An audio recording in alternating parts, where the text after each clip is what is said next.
मी अशोक आनंदा शेवाळे, गाव निंबायती, तालुका मालेगाव, जिल्हा नाशिक। आम्ही सर्व शेतकरी आज श्री समाधान नानाजी शेवाळे यांच्या शेतात कॅप्सूल हा वाण त्यांनी जो मक्याचा लावलेला आहे तो बघण्यासाठी शेतात सर्व आलेलो आहोत। कॅप्सूल या वाणाचे जे दाणे आहेत एकदम नारंगी आणि चांगल्या कलरचे आहेत आणि दाणे टोकापर्यंत आलेले आहेत।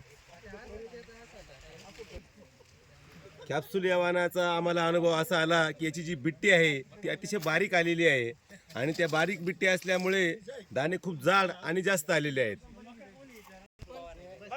कॅप्सूल या वाणाचे जे दाणे आहेत ते खूप लांब आहेत आणि वजनदार खूप आहेत।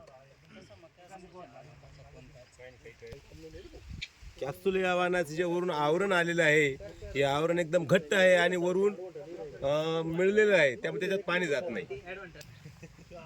तरी सर्व शेतकरी बांधवांना मी विनंती करतो की सर्वांनी आपल्या शेतात कॅप्सूल या वाणाची निवड करावी आणि आम्ही इथे जमलेल्या जवळजवळ आम्ही सर्व शेतकऱ्यांनी हा निश्चय केलेला आहे की आपण यावर्षी कॅप्सूल हा वाणच आपल्या शेतात लावायचा आहे। धन्यवाद बापू, धन्यवाद।